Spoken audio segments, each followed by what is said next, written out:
वरिहन्ताणं नमो सिद्धाणं नमो आयर्याणं नमो वज्रायाणं नमो लोये शौवशाणं।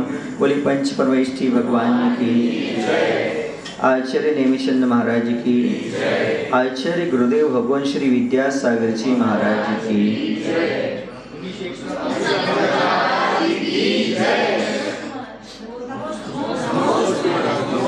बहुत सारी कर्म प्रकृतियाँ ऐसी हैं जो कि एक साथ याद कर लें कठिन होता है, इसलिए सांकेतिक संख्या के माध्यम से हम इनका हिसाब लगा लेते हैं। द्विक माने उनका जोड़ा रहता है तो दो कहलाते हैं, त्रिक माने 3, चतुष्क माने 4, पंचक माने 5, ऐसे क्रम से लेते जाओ, अष्टक वगैरह है ना।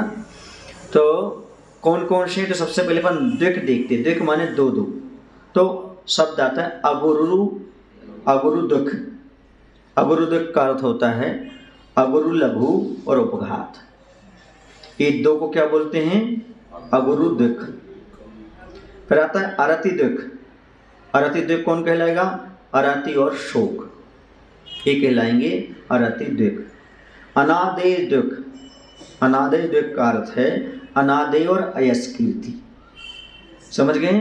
जब कहीं पर ऐसा आपको मिले अगुरु दुख गाथा आदि में, तो उसका समझ लेना वहाँ पर कौन कौन सा आ जाएंगे?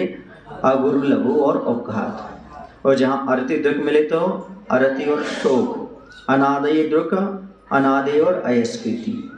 आतप दुख, आतप और विद्युत। आतप दुख का अर्थ क्या हुआ? बोलो। हाँ, आहारक दुख का अर्थ होता है आहारक शरीर और आहारक अंगोपांग। आहारक दुख का अर्थ क्या हुआ? औदारिक दुख, औदारिक शरीर, औदारिक अंगोपांग। जब हम पूछे तब बोलना। औदारिक दुख का अर्थ अभी दुख वाला है। पर त्र्यंच दुख, त्र्यंच दुख का अर्थ होता है त्र्यंच गति, त्र्यंच गत्यानुकूली। त्र्यंच दुख का अर्थ क्या हुआ? फिर आता है तेजस दुख। तेजस दुख का अर्थ होता है तेजस शरीर और कानमन शरीर। तेजस दुख का अर्थ क्या होता है? देव दुख। देव दुख का अर्थ होता है देवगति, देवगत्यानुपूर्वी। देव दुख का अर्थ क्या हुआ? जैसे त्रिंच दुख में था ना, त्रिंच गति त्रिंच गत्यानुपूर्वी। देव दुख में आएगा तो देवगति देवगत्यानुपूर्वी। नरक दुख में आएगा तो नरक गति नरक गत्यानुपूर्वी। ऐसा में मनुष्य दुख में आएगा तो मनुष्य गति और मनुष्य गत्यानुपूर्वी। अब इसके बाद प्रत्येक दुख, प्रत्येक दुख में प्रत्येक और साधारण। प्रत्येक दुख में क्या आएगा? परघात दुख। परघात दुख में परघात और उच्छ्वास। परघात दुख में भय दुख। भय दुख में आएगा भय और जुगुप्सा। भय दुख में क्या आएगा? मनुष्य दुख हम बता चुके हैं आपको। विहायु दुख, विहायु दुख ही होता है, यानी दो होती हैं यहाँ पर, प्रशस्त विहायु गति और अप्रशस्त विहायु गति। विहायु दुख माने व्याहु गति तो आप समझते हो, आकाश में गमन करने का नाम व्याहु गति है। आप लोग कहाँ गमन करते हैं? आकाश में, क्योंकि आप पृथ्वी पर पैर रखते चलते कहाँ हो? आसमान में चलते हो, है ना। आप सरकते तो नहीं हो ना, हाँ, वो आप ऊपर ऐसे चलते थे, ये आसमान कहलाता है। जहाँ आपने पैर उठाए हुए क्या कहलाता है? हाँ, तो आप व्याहु गति वाले हैं। अब दो व्याहु गति होती है, एक प्रशस्त और एक अप्रशस्त होती है। जैसे हमने बताया था ऊंट है, गधा है, इनकी चाल को अपशस्त व्याहु गति कहते हैं। बैल है, हाथी है ना, इनकी चाल को क्या बोलते हैं? प्रशस्त व्याहु गति। देव दुख, देव दुख नहीं, वेद दुख। देव दुख तो हो गया देवगति देवगत्यानुपूर्वी। वेद दुख स्त्री वेद और नपुंसक वेद। वेद दुख का अर्थ हुआ वैक्रियक दुख, वैक्रियक शरीर और वैक्रियक अंगोपांग। वैक्रियक दुख का अर्थ शुभ दुख। शुभ दुख में आएगा शुभ और अशुभ। शुभ दुख का अर्थ क्या हुआ? स्थिर दुख। स्थिर में भी युगल बन जाएगा, स्थिर और अस्थिर। क्या बनेगा? स्वर दुख। स्वर्धक में सुस्वर और दुस्वर। स्वर्धक में क्या आएगा? हास्योदक में आ जाएगा हास्यरति। हास्योदक में क्या आएगा? सूक्ष्म में त्रिक। अब त्रिक के बाद क्या आएगा? त्रिक। त्रिक माने 3। सूक्ष्म त्रिक में आ जाएगा सूक्ष्म साधारण अपर्याप्त। सूक्ष्म त्रिक में क्या आएगा? स्थावर त्रिक। स्थावर त्रिक में स्थावर, सूक्ष्म और साधारण। समझे? स्थावर त्रिक में क्या आएगा? अब समझो यहाँ पर कह रहे हैं सूक्ष्म त्रिक में सूक्ष्म साधारण और अपर्याप्त आएगा, और स्थावर त्रिक में स्थावर तो आएगा ही, दो ऊपर वाले जो भी लिए थे ना सूक्ष्म त्रिक में, कौन सा? सूक्ष्म और साधारण, इसमें आ जाएगा। वहां अपर्याप्त आ रहा था सूक्ष्म त्रिक में, यहाँ स्थावर त्रिक में स्थावर आ जाएगा। इसे तो कहा पहले सुनो, क्या आएगा? स्थावर आएगा। किसमें? स्थावर त्रिक में।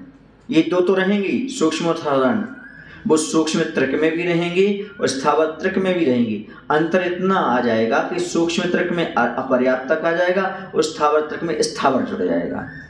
ऐसे में क्या कह रहे हैं?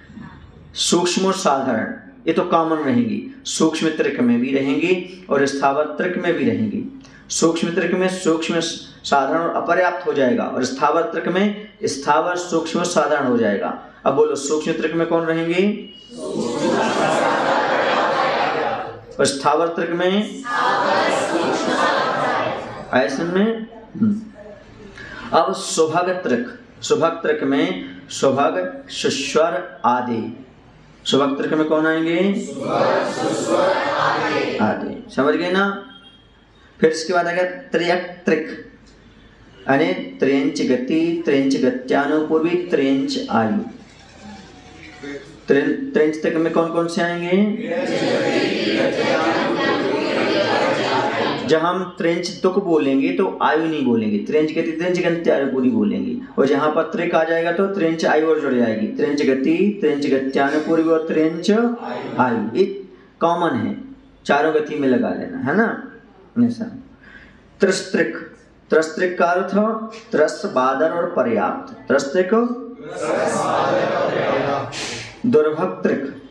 दुर्भक्त्रिक का तो दुर्भग, दुस्वर, अनादेय। समझ गए ना? दुर्भक्त्रिक का अर्थ देखिएगा, शुभ प्रकृतियां और अशुभ प्रकृतियां दो प्रकार की हैं। जहां शुभक्त्रिक आएगा तीनों शुभ आएंगी, सुभग, सुस्वर और आदेय। सुभग त्रिक में क्या आएगा?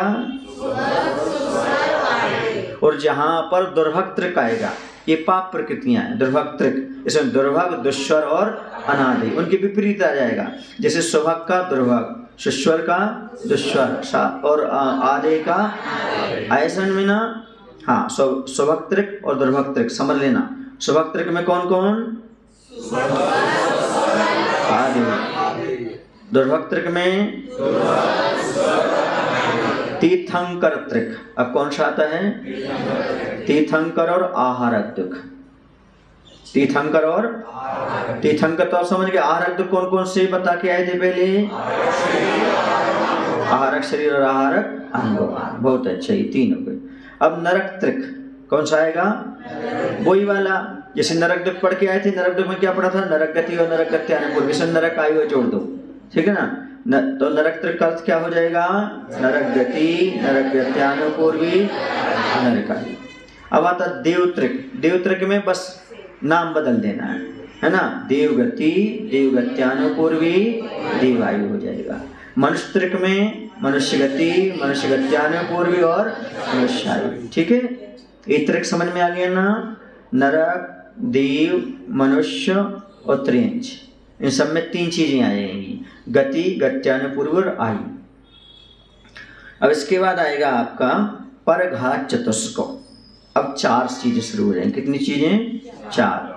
परघात, आतप, उद्दूत और उच्छ्वास, एक आएंगे परघात चतुष्क। परघात चतुष्क कौन कौन से आएंगे? उच्छ्वास। समझ गए?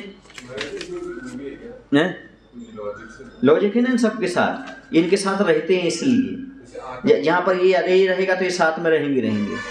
ऐसा हो जाता है, इसलिए इनका आ जाता है। त्रस में और स्थावर पर ऐसे लिखा है, त्रस स्थावर। हाँ त्रस में इन्होंने पर्याप्त लिख दिया। हाँ, स्थावर में नहीं लिया, वो सूक्ष्म लिया पर्याप्त। उनकी जोड़ी बनाए। क्या बनाए उन्होंने? जोड़े बनाए। उसके साथ जो रहते हैं, साथ पास पास में जो रहते हैं, उनको तरक के रूप में गिन लेते हैं।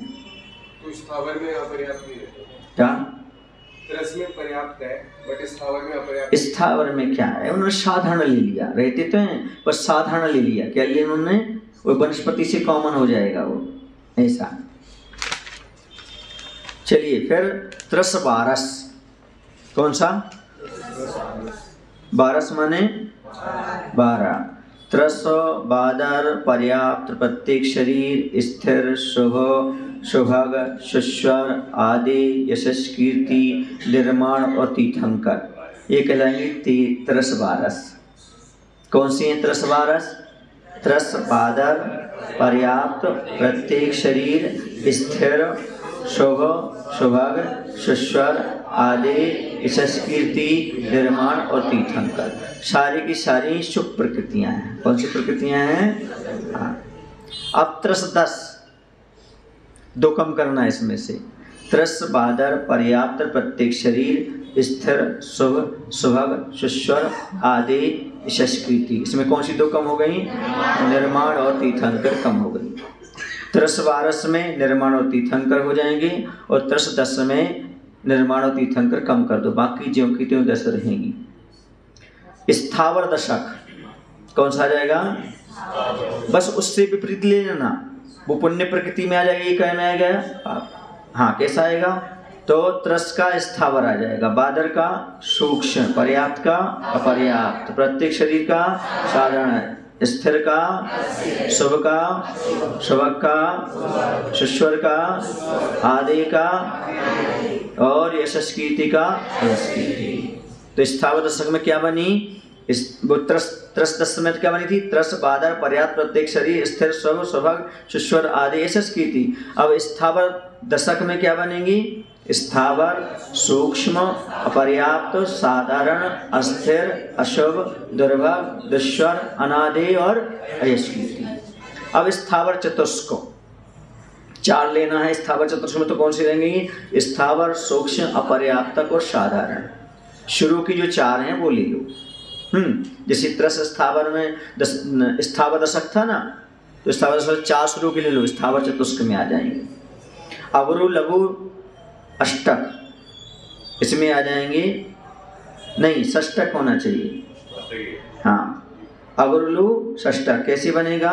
अगुरु लघु उपघात परघात उच्छ्वास आतप और उद्योग, ठीक है ना। अगुरु षटक में क्या बनेगा? हाँ, ये अगुरुलु षटक है। क्या है? षटक, उसको सुधार कर लेना। अगुरुलु चतुष्को, चतुष्क में 4 आ जाएंगे। अगुरु लघु उपघात परघात और उच्छ्वास, किसमें? अगुरु लघु चतुष्क। कौन कौन से आ जाएंगे? हाँ, जाति चतुष्को, बस पंचेंदी को छोड़ दो। किसको छोड़ दो? पंचेंदी जाति छोड़ दो। तो जाति चतुष्क कौन से रहेंगे? 1 इंद्री 2 इंद्री 3 इंद्री और 4 इंद्री, वो क्या कहलाएगा? जाति चतुष्क। अब वैक्रियक अष्टक, इनके साथ रहने वाली वैक्रियक कौन कौन से रहेंगी? तो वैक्रियक शरीर वैक्रियक अंगोपांग देवगति देवगत्यानुपूर्वी नरकगति नरकगत्यानुपूर्वी। 4 ले लो। क्या ले लो? कैसे 4? वैक्रियक शरीर और वैक्रियक अंगोपांग देवों में भी होता है और नारिकों में, ये कॉमन हो गया है ना। फिर देवगति देवगत्यानुपूर्वी, फिर नरकगति और नरकगत्यानुपूर्वी। ऐसा में वैक्रियक शरीर वैक्रियक अंगोपांग देवगति देवगत्यानुपूर्वी नरकगति नरकगत्यानुपूर्वी, कितने हुए? हाँ, और इसमें आयु और ले लो, बस 2 आयु ले लो। कौन का सा? देव आयु और हाँ, तो अष्टक में बन जाएगा। बाकी षटक में लेना है तो षटक हो जाएगा। वैक्रियक षटक में वैक्रियक शरीर वैक्रियक अंगोपांग देवगति देवगत्यानुपूर्वी नरकगति और नरकगत्यानुपूर्वी। अब नरक चतुष्को, नरकगति नरकगत्यानुपूर्वी वैक्रियक शरीर और वैक्रियक अंगोपांग, क्योंकि वैक्रियक शरीर और वैक्रियक अंगोपांग नरक में भी होता है और देव में भी होता है। तो नरक चतुष्क लेंगे तो ये आ जाएगा, और ये देव चतुष्क लेंगे तो बस गति बदलना है। नरक गति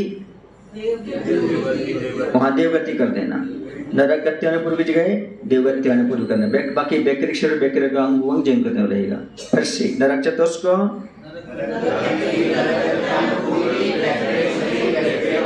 देव चतुष्को देवगति देवगत्यानुपूर्वी वैकृक शरीर। वर्ण चतुष्को, वर्ण चतुष्को माने 4 है ना, वर्ण रस गंध और स्पर्श, इनके जो भेद हो जाएंगे वो 20 हो जाएंगे। वो नहीं लेना, वर्ण एक एक लेना, एक वर्ण एक रस एक गंध एक स्पर्श, तो ये वर्ण चतुष्क कहलाएगा।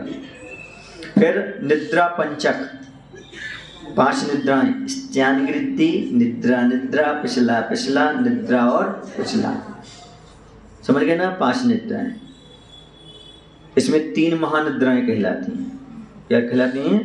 3 महानिद्राएं कहलाती हैं। कौन कौन सी? स्थानवृत्ति निद्रा निद्रा और पिछला पिछला। त्रयक चतुष्को, त्रिंच गति त्रिंच गत्यानुपूर्वी औदारिक शरीर औदारिक अंगोपांग। ऐसा में वहां पर अपन पढ़ के आ रहे थे नरक गति, नरक चतुष्क देव चतुष्क है ना।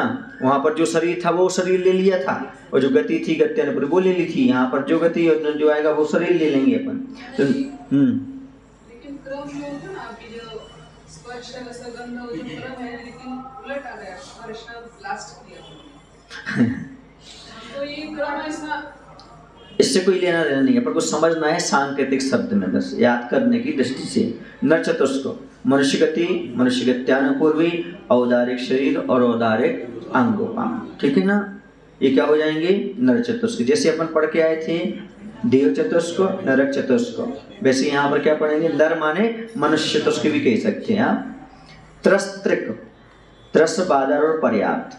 त्रस्त्रिक कौन से? पर्याप्त। तो शुरू के 3 ले लेना, जैसे त्रस 12 में लिया था ना अपन ने, त्रस 10 में लिया था ना, तो वही त्रस बादर और पर्याप्त 3 ले लेंगे तो त्रस्त्रिक हो जाएंगे। त्रस बादर और पर्याप्त। त्रस युगल,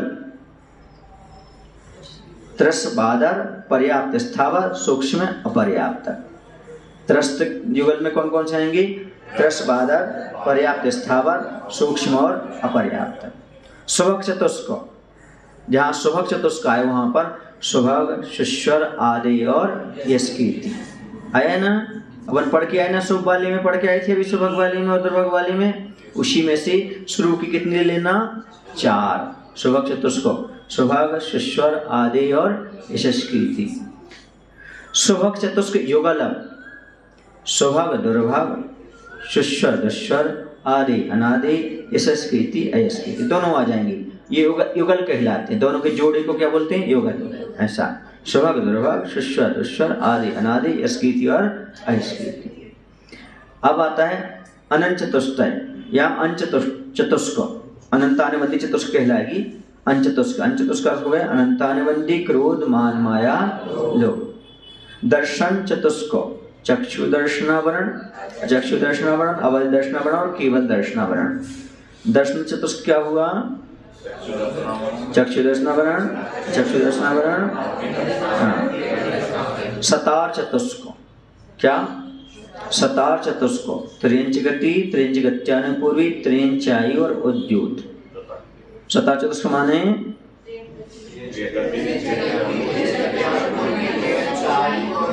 उद्युत। सुनो, इस सतार चतुष्क के लिए सतार माने कौन सा स्वर्ग हो जाएगा? 12वें स्वर्ग। कौन सा स्वर्ग हो जाएगा? 12वें स्वर्ग तक का जीव त्रिंच बन सकता है। क्या बन सकता है? हाँ, तो वहां पर कितने किसका बंध होगा? त्रिंच गति का त्रिंच गत्यानुपूर्वी का त्रिंच आयु का और उद्युत का। इसलिए सतार चतुष्क है। क्या है ये? सतार चतुष्क समझ जाना, यानी 12वें स्वर्ग तक का क्या बन जाएगा? उस अपेक्षा ही सतार चतुष्क नहीं बन सकता है। हाँ, प्रत्येक बने कोई नियम नहीं, लेकिन वहां तक का त्रिंच बन सकता है ना। जैसे भवनत्रक से लेकर के सौधर्म ईशान स्वर्ग तक का देव एक इंद्री बन सकता है ना। उसके आगे एक इंद्री नहीं बनेगा, लेकिन 12वें स्वर्ग तक का त्रिंच बन जाएगा, पंचेंद्री बनेगा, है ना। ऐसा में ये है, क्योंकि रिग्रेस जल्दी है, प्रोग्रेस बहुत मुश्किल है। एक इंद्री कभी देव नहीं बन सकता, लेकिन देव एक इंद्री बन जाता है।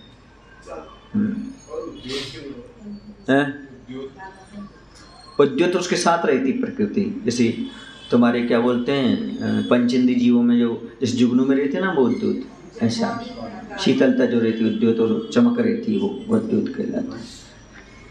स्थावर चतुष्क, स्थावर सूक्ष्म अपर्याप्त और साधारण। संस्थान हाँ स्थावर चतुष्क कौन कौन सा? संस्थान चतुष्क न्यू निग्रोध परिमंडल स्वाति वामन और कुब्ज संस्थान, ये चार कौन से? निग्रोध परिमंडल स्वाति वामन और कुब्ज संस्थान, ये संस्थान चतुष्क कहलाएगा। सहनन चतुष्क वज्रनाराज नाराज अर्जनाराज और कीलक, ये क्या कहलाएगा? सहनन चतुष्क। पर उपघात पंचक उपघात परघात उच्छ्वास आतप और उद्योत, ये कहलाएगा कौन सा? उपघात पंचक। उपघात पंचक में कौन कौन से आएंगे?